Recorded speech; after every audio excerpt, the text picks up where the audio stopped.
Good day, Crime Talk aficionados. This is Scott Reisch of Crime Talk. Thanks for watching. On the dock today, Chris Watts is making friends, and you can't believe who his best buddy is. Second, a suspect arrested in the death of an 8-year-old at the Wendy's in Atlanta.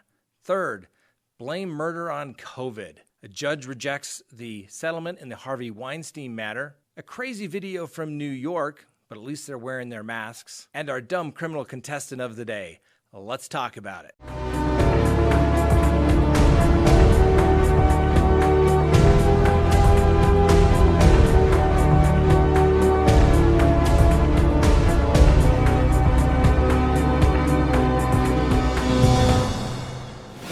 Good day, Crime Talk aficionados. This is Scott Reisch of Crime Talk. Thanks for watching.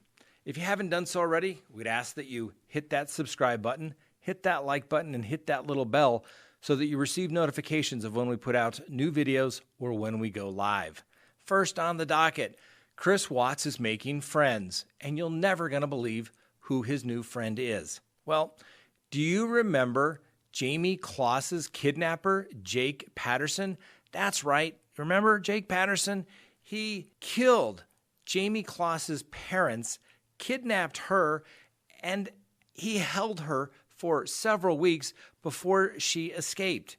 He ultimately pled guilty, goes to prison for a long time, and guess who his new buddy is? That's right, Chris Watts. At least they have something in common. They're both mass murderers. According to a book called The Perfect Father, Chris Watts, who obviously killed his wife, who was pregnant at the time, and his 2 daughters, has met killer Jake Patterson at the Dodge Correctional Institution in Wisconsin. And as I noted, Patterson kidnapped 13-year-old Jamie Kloss and shot both of her parents. Apparently, both became good friends as Watts has helped Patterson calm down and read the Bible and deal with his temper issues. According to the book, Watts sends letters to his parents so that they can read them aloud at his daughter's burial sites. Apparently, Cindy Watts says that when they go to the grave sites, they read them aloud. They think it's a very beautiful, in fact, it brings tears to her eyes. According to Cindy Watts, apparently, she stated, quote, "I never knew my son because he never expressed emotions. It was hard for him to verbalize, but he can write it down on paper," end quote. Now, apparently when Watts and Patterson go out for rec, when they get out of their cell, prisoners would start yelling at them, as we've talked about. People that do harm to children are very low on the ladder when it comes to respect on a prison yard. Well, apparently Patterson would start yelling back at these individuals, and it would create trouble. But apparently Mr. Watts has told him or helped him calm down and not respond to the catcalls. So apparently these two go together like peas and carrots. Let me know what you think. Are you happy that Chris Watts has made a new friend?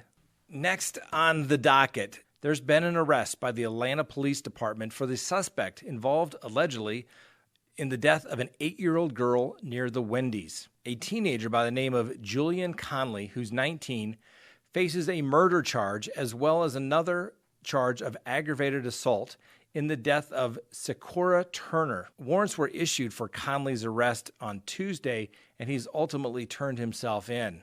Turner was fatally shot on July 4th while riding in an SUV with her mother and another adult near the Wendy's where Rashad Brooks was killed by police officers last month. As you all know, Brooks' death set off weeks of protests near where Turner was killed.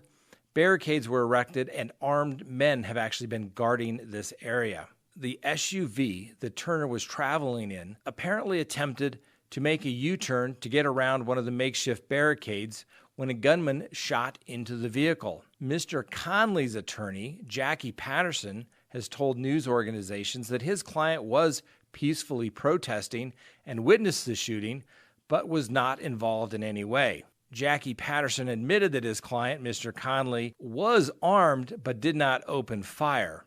Now, I'm not sure why the attorney would even admit, A, that his client was there, and B, that he had a firearm. Not smart. Conley apparently states that the SUV drove through the barricade and hit a man armed with a rifle, which prompted the shooting. When the person started shooting, somebody thought that a person inside the car was shooting back, so that's when the 3 other individuals fired on the SUV.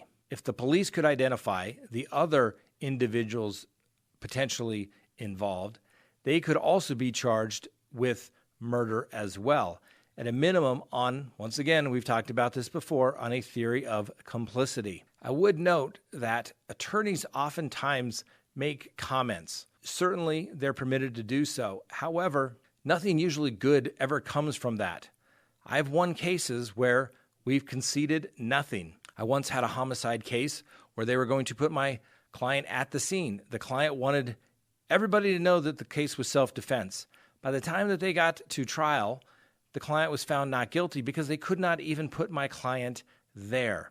So when attorneys start making statements, those could potentially be used against the defendant in a particular case. So an attorney always has to choose their words very carefully when it comes to speaking to the public, and particularly the press, about their client's alleged conduct.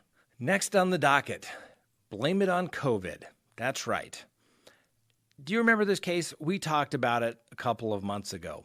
But Joshua David Fury was charged with the death of his wife, Maria Pugh. Well, Mr. Fury originally stated that his wife was missing and then ultimately buried her in a crawl space underneath the home and tried to say that the wife's ex-boyfriend had something to do with it. Well, when Mr. Fury was arrested and Mirandized, he confessed. He stated that he did, in fact, ultimately kill his wife because he choked her until he heard something snap in her neck. She was still breathing on the floor when he took a plastic bag, placed it over her head, and put duct tape on it, ultimately causing her to suffocate. Fury confessed that he attempted to hide Maria's death, and he buried her in a crawl space beneath the house. The police and the district attorney acknowledged that the defendant, Mr. Fury, and his now deceased wife were having marital issues. Mr. Fury had been described as being controlling and possessive, and the DA office stated that one of the reasons for the plea disposition was that although they were having problems before the COVID-19 pandemic, apparently the stay-at-home orders and the disease added frustration on top of all of the marital issues really contributed and pushed everyone over the top. Ultimately, Fury pled guilty to second-degree murder, and he'll be sentenced on July 31st. The proposed stipulated sentence is 38 years in prison, which is actually 12 and a half years higher than the presumptive range. However, this affords the avoidance of a first-degree murder charge whereby he would spend the rest of his life in prison. Now, we know these stay-at-home orders can be awfully taxing on people, but this is not an excuse to do terrible things to your spouse. In no way possible. Don't do it. Or if you think you're going to do something not so nice, just leave. Don't touch anybody. Before we move on with the docket, let's take a quick recess. Ladies and gentlemen, the last story should give you great pause, all right? In this world, you need to know whom you're dealing with. And the best way to find out with whom you're dealing with, short of moving in and perhaps marrying them, is to first get a background check done. Now, you could hire a private investigator who could charge you hundreds of dollars for that service. Or you can go directly to CrimeTalkSearch.com, sign up for a background subscription service. There is a fee, no doubt, but guess what? You can search as many people as you want, and you can do it anonymously. And when you search that name, a report will be generated while you wait, and literally millions of public records will be searched. And in that report, you will receive information regarding an individual's social media sites that they're on, email addresses, phone numbers that they've used, criminal records, including sex offender registration, bankruptcies, civil court records, including divorce. Those are things that would take you weeks to do on your own, and you have them generated right there in one report. Go to CrimeTalkSearch.com and get your background report subscription. you will be happy that you did. And don't take my word for it. Here is a photo of a subscriber who purchased the background report. And look what she states. She states here, completely unsolicited, that she was getting involved with somebody. She did a background search and found out that he had a record for doing things to minors. She ended the relationship. That's the value of a background subscription. Go to crimetalksearch.com, get yourself a subscription. You'll be glad that you did. Next on the docket, a judge has rejected the class action settlement against former movie media mogul Harvey Weinstein. Mr. Weinstein and his attorneys, as well as the class of participants in this particular case, tried to ask the court to have a $19 million settlement approved against Harvey Weinstein. This would also include his brother and their movie company, the Weinstein Company. They had set up a fund of $18,875,000 as a victim compensation fund for the women who accused the disgraced producer of sexual assault. Well, a United States District Court judge, Judge Alvin Hellerstein, rejected the proposal. The Attorney General, who was part of the class action suit, said that they had tirelessly fought to provide these brave women with justice, and they will continue to do so. Now, attorneys that have represented many of the accusers of Harvey Weinstein was glad that the judge rejected the proposed settlement because of the terms and conditions being completely unfair. Many of the attorneys want to continue to pursue justice against Harvey Weinstein and many of his enablers. Attorneys for the victims in this particular case believe that the settlement terms and conditions were completely one-sided and unfair, and now everyone has to go back to the negotiation table. Mr. Weinstein, who's now serving a 23-year sentence in New York, as well as facing similar charges in California, has stated that he will continue to pursue his own justice by pursuing his appeals, as well as fighting these civil cases against him. As we all know, Mr. Weinstein has denied all of the allegations against him. It's unclear how much money Harvey Weinstein actually has, given his company going bankrupt. He got a divorce, and a lot of the settlement money was coming from insurance companies. We've mentioned it before. There's an old saying, pigs get fat, hogs get slaughtered. Sometimes it's better to have $18,750,000 in the hand versus $50 million in the bush that you may never get. I'm not sure how the plaintiff's attorneys in this particular case expect to find more money. We'll see. Obviously, Weinstein's victims are entitled to compensation. It's just a question of where does the money come from. Next on the docket, check out this crazy video from New York. All right.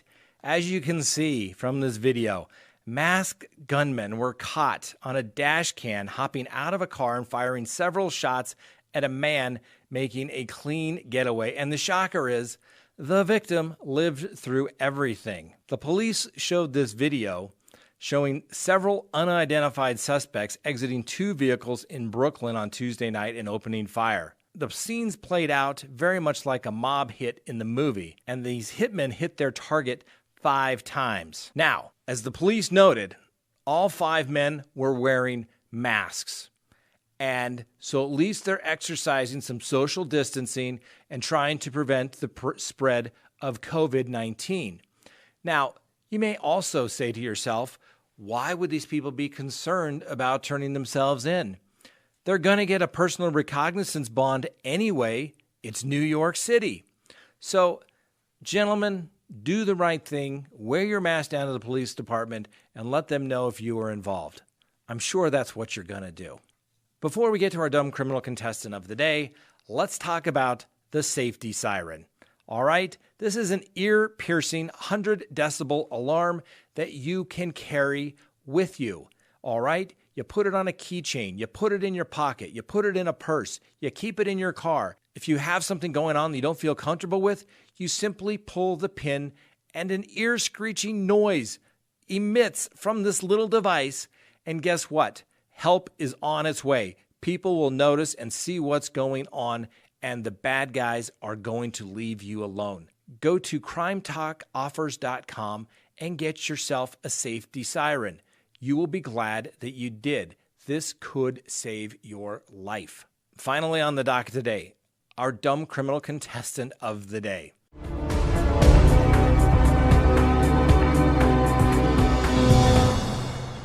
Our dumb criminal contestant of the day allegedly was running down the street at 2:45 in the morning completely naked. Conrad Tucker, 58, apparently was stopped by the police and ultimately arrested for exposure of his sexual organs. He apparently told the police that he was running down the street naked based upon a dare from a friend. When the police inquired as to who was his friend, Mr. Tucker could not identify this particular individual, nor could he say where he had taken off his clothes. Mr. Tucker, yes, you are our dumb criminal contestant of the day. Thanks for watching. Have a great day. Let me know what you think about Chris Watts making friends. We'll see you tomorrow on Crime Talk.